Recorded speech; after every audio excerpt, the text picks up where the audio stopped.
To find the inverse of a function, remember, it just means the x and y's are flipped. So we have to switch the x and y's, solve for y. So first off, we don't actually have a y yet. First step, you just need to change that f of x into a y. So now that we're in xy form, switch your x and y's. So we now have x equals 2y plus 3. And since we want this in the form y equals, we now need to solve for y.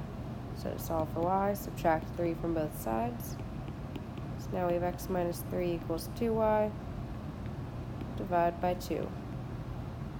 So we have y equals x minus 3 over 2, which means in our inverse notation, switch this back into your f inverse of x is equal to x minus 3 over 2. Okay, so this one's going to be the same process, but first let me point out this x does not equal 0 does not change anything about our process. All that is saying is that for this f of x to be a function, x can't equal 0 because you can't divide by 0. So that's just a domain restriction saying, yes, this is a function. Now you can ignore that. So now from here on out, we switch this f of x into a y, and then switch our x and y's just like before. So we have x equals 2y plus 1 over y plus 1. So now we need to solve for y.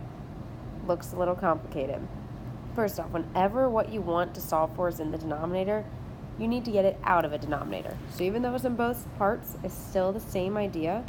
To get that y out of the denominator, you have to multiply by the whole thing.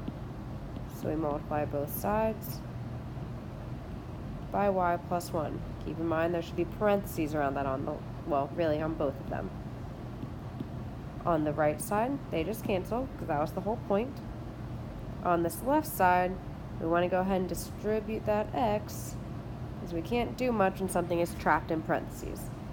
So we have xy plus x equals 2y plus 1. So that was just from multiplying by y plus 1 and distributing the x in. So now keep in mind our goal is to solve for y. Well, we can't solve for y unless they're on the same side of the equation. So this next step, we want to get those y terms together on the same side of the equation, get everything without y in it on the other side of the equation. So I'm going to subtract the 2y from both sides, and I'm going to subtract our x from both sides. This way the y's are all together and the non-y's are all together.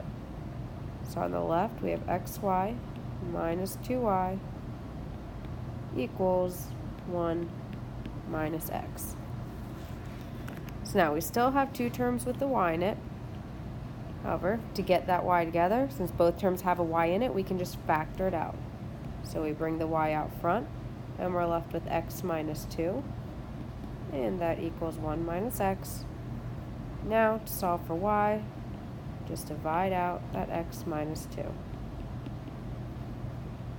So we have our inverse function is 1 minus x over x minus 2. And now for this to be a function, we need to specify the domain thing, kind of like they did in the original. And that just means this denominator can't equal 0. So for x minus 2 to not equal 0, we know x cannot equal 2. And there's your final answer. Okay, for this last one, we actually have to make one small adjustment to it first, because as if you picture the graph of an x squared, that's a parabola. This graph is a parabola moved down 1, opens up. Right now, this graph does not have an inverse. I think this graph does not pass our horizontal line test. So since it's not 1-to-1, it doesn't have an inverse. In order to talk about the inverse function of a parabola, of a squared, we have to restrict the domain. So what that means is we can only look at half this parabola. So essentially, we want to take this, erase this left half. Now we can have an inverse. All that means is we need to say that x needs to be greater than or equal to 0 in order for this to have an inverse. So you should be able to see visually, if we cut out, put that line back, As long as we cut out the left half of the parabola and only look at the right half, now it passes the horizontal line test. Now we can have an inverse. We'll talk more about that tomorrow, but just to give you a heads up. Now it works out the same, that since we have that x is greater than or equal to 0, switch this to y, flip your x and y, and solve for y. So we have x plus 1 equals y squared. So take your square roots. Y equals the square root of x plus 1. And now keep in mind that is not plus or minus the square root, because again, that wouldn't be a function anymore. So our inverse function is the square root of x plus 1. And if you visualize that, because again, that's a graph we've been doing a lot lately. That is just the square root function, move left 1. So you can see how those are inverses of each other, and that's why we don't have the other half to that graph. Further, just like on the one before, we need to add that domain restriction, and this is the exact same thing we were doing a couple weeks ago. We know that this x plus 1 has to be bigger than or equal to 0. So for x plus 1 to be greater than or equal to 0, subtract 1. That means x has to be greater than or equal to negative 1.